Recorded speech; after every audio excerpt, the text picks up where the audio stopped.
Buenas tardes. Mi nombre es Marcelo Fleita Pared. Soy uno de los tutores de Derecho Político, cuya titular saben que es la doctora Jovanovic. Y en esta oportunidad, habiendo visto ya a esta altura, supongo, la unidad 1, vamos a desarrollar nosotros en este tramo la unidad 2,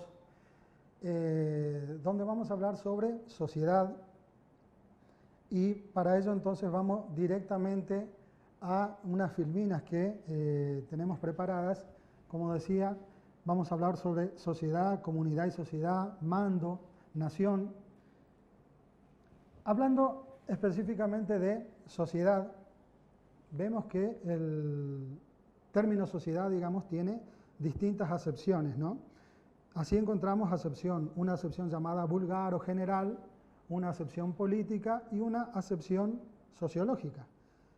En su acepción vulgar, sociedad se usa como sinónimo de consorcio, de liga, reunión, círculo, confederación, reunión, etc. Es decir, se la utiliza para referirse a todo el género humano como una relación transitoria. Eso sería lo que vulgarmente se puede entender como sociedad. Ahora, en su sentido o acepción política, el término sociedad ha sido utilizado como sinónimo de comunidad política, como género de la especie comunidad política y a su vez como antagónica a la comunidad política.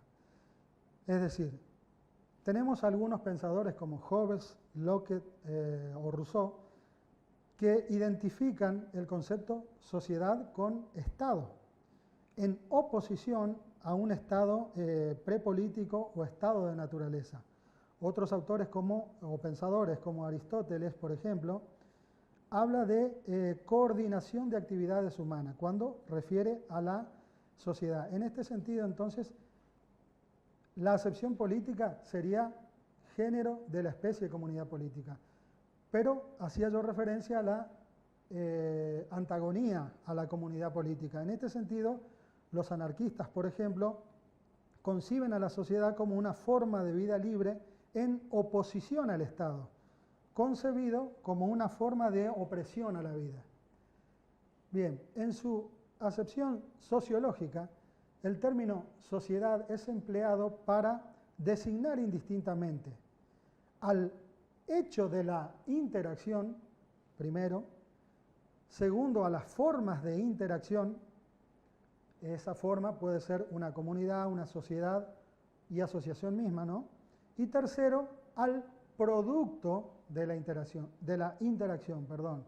Es decir, los grupos, formaciones y agrupamientos humanos que surgen de esa interacción. Entonces, repasando, el concepto sociedad puede tener distintas acepciones, decía, la vulgar, la política y la sociológica. Ahora bien, siguiendo con el concepto de sociedad y en este caso vinculado con el derecho político, en referencia a la materia de estudio, el término social tiene dos sentidos. Un sentido que se puede llamar amplio o genérico y otro que podemos decir que es circunscripto o específico. En el sentido genérico, sociedad es el conjunto de interacciones humanas. Basta que haya interacción humana para que exista sociedad. Es decir, el hecho de las relaciones humanas implica que exista sociedad. Hablando en este sentido genérico, digamos. Y en el sentido específico, es el conjunto de individuos relacionados entre sí por la acción recíproca de la vida en común.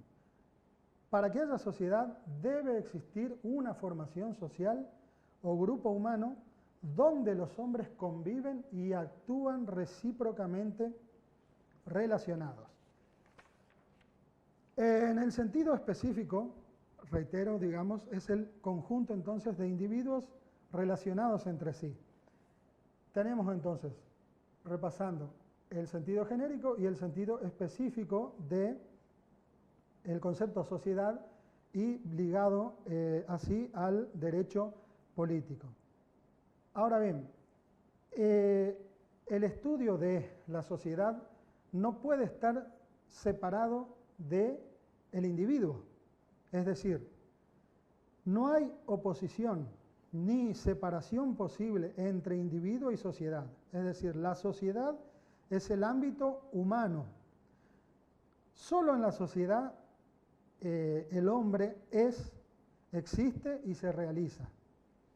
El hombre no solo existe, sino que coexiste. No solo vive, sino que convive. En cuanto a la sociedad no existe independientemente de nosotros, es decir, del individuo, sino que con el individuo y a través del individuo o de nosotros, somos parte de esa sociedad. La sociedad existe por nosotros o por los individuos.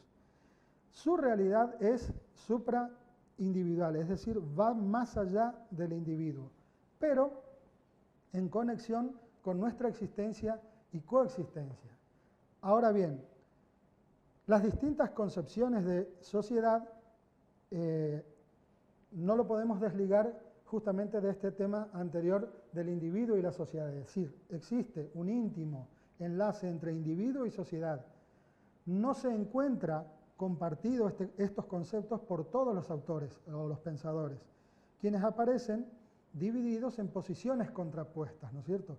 Y estas posiciones son las que vemos acá en la filmina, y serían la posición nominalista, la posición realista y la pluralista. Veamos ahora entonces cada una de ellas, en líneas generales por supuesto. Esta posición nominalista, o para el nominalismo, la última realidad humana es el individuo. Nada hay en la sociedad que antes no se encuentre en los individuos. No hay sociedad sino una suma o adición de seres humanos que están relacionados. La única realidad es el individuo y las relaciones sociales no son otra cosa que productos exclusivamente individuales. Por contrario a la posición nominalista, la posición realista dice que la sociedad es exterior y superior al individuo, es decir, es como un elemento superador la sociedad respecto del individuo, es decir, tiene existencia supraindividual, es decir, por encima del individuo, es un ser distinto, nuevo, que actúa sobre los individuos. En este caso, uno de los pensadores que sostiene esta posición realista, digamos, es Durkheim, ¿no? Ahora, la posición pluralista niega la existencia de la sociedad como un ente o sustancia real, pero admite la existencia de los grupos sociales. La sociedad sería la expresión de una constelación de sociedades o asociaciones cuya realidad inmediata no se pone en duda, ¿no es cierto? Ahora, siguiendo con el tema de sociedad, vamos a hacer referencia a un pensador, Ferdinand Tönnies, que en su libro Comunidad y Sociedad distingue justamente entre comunidad y sociedad. Así refiere, por ejemplo, a que comunidad es centro de vida real y orgánica. Se basa en relaciones orgánicas vitales de reciprocidad o solidaridad, constituye un centro de vida real. Y dentro de este concepto que da de comunidad, distingue tres tipos de comunidad. La comunidad de sangre, que deriva en el parentesco, la comunidad de lugar, que deriva en la vecindad, y la comunidad de espíritu, que deriva en la amistad. Y en contraposición a esto, distingue a sociedad como la comunidad. Está constituida, dice la sociedad, por un círculo de hombres que conviven, pero que en lugar de estar esencialmente unidos, están esencialmente separados. Parece una contradicción, pero aclara que mientras en la comunidad permanecen unidos a pesar de todas las separaciones o diferencias, en la sociedad permanecen separados a pesar de todas las uniones o digamos afinidades o coincidencias. La sociedad es artificial, no espontánea y está asignada por el cambio, la competencia y el mercado. Bien, pasando a mando y obediencia, o hablando de mando y obediencia. Son conceptos que están vinculados y a su vez interrelacionados. El mando se puede decir que es un fenómeno social que se ubica en el área de las relaciones y los procesos sociales de dominación. En la relación de mando coexisten dos sujetos. Un sujeto que manda y otro sujeto que es mandado. Además de estos sujetos, existe un objeto que es lo que se manda. El sujeto mandado debe decidir frente al sujeto que manda y frente al objeto mandado, si presta obediencia o no presta obediencia. Para que la relación de mando no se extinga, debe haber un mínimo de respuesta favorable, un mínimo de obediencia, cualquiera sea la causa y la motivación por la cual se preste la obediencia. Caso contrario, esa relación de mando se agota, se extingue. Bien, en relación a mando en el Estado y la obediencia política, para describir cómo es el mando en el Estado, debe tenerse presente la heterogeneidad de intereses y no se puede mantener por la fuerza y el temor. Es decir, aclaremos. Primero, dada la heterogeneidad de intereses, el crecido número, digamos, de individuos que conviven, la impersonalidad de las relaciones en la convivencia, a partir de ello no se puede imaginar que la totalidad o la mayor parte de los gobernados obedezca espontáneamente a las decisiones de los gobernantes y preste a ellas su íntima adhesión. Y por otro lado, como decía hoy, no es posible que durante mucho tiempo la obediencia política pueda obtenerse y mantenerse exclusivamente o preponderantemente por la fuerza o el temor. Bien, pasando a otro punto también importante de la unidad 2, el tema nación. El programa refiere a concepto de nación. Bien, la nación es una comunidad determinada objetivamente por el nacimiento o su asimilación. Eso desde el punto de vista objetivo. Y subjetivamente por los nexos sociológicos como el lenguaje, la religión, los usos y costumbres, hábitos de vida, aspectos psicológicos, como la voluntad de pertenencia y conciencia de poseer un origen, un destino común, que se resuelven en determinadas formas de vida en común, cooperación, solidaridad.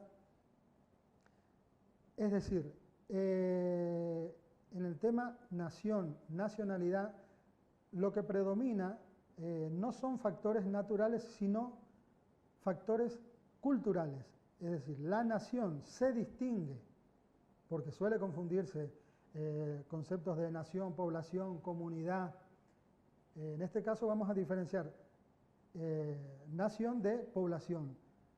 Se distingue primero cuantitativamente, es decir, la población comprende a la totalidad de los habitantes y la nación solamente aquellos que objetiva y subjetivamente determinados, además identificados por nacer en un mismo lugar, por lazos psicológicos.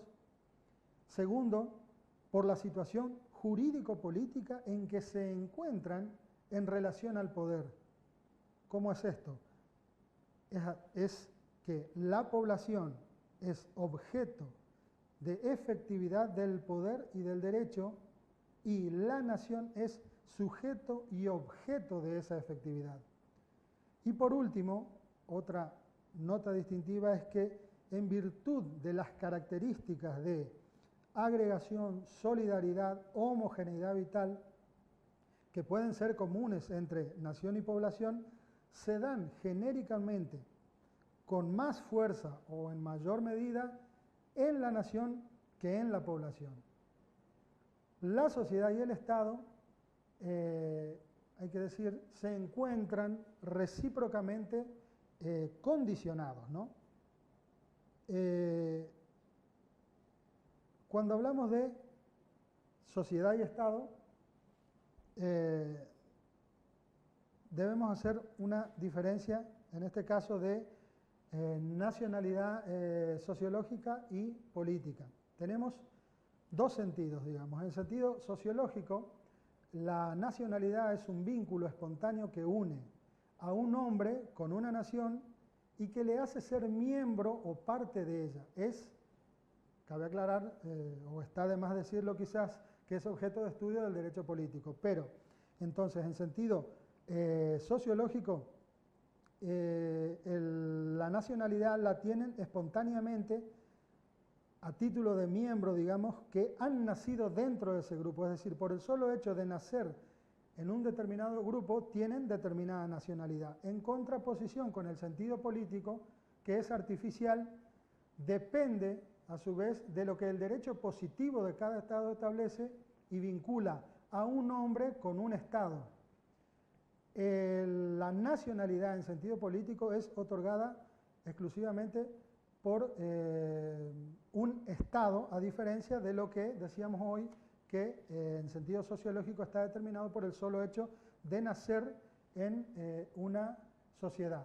Y pasamos así al final de esta exposición de la unidad 2, para terminar diciendo, respecto de fuerzas y grupos sociales, que es el último punto de esta unidad 2, que podemos distinguir entre tres grupos, que son los grupos estatales, grupos políticos y grupos de interés. De más está decir que esta exposición, digamos, es una ayuda que ustedes deberán complementar con el estudio del libro y de la guía que tienen disponible en cada uno de los módulos semanalmente, reitero, disponible para ustedes. Así que esto es todo por hoy. Nos encontramos en la próxima clase. Hasta luego.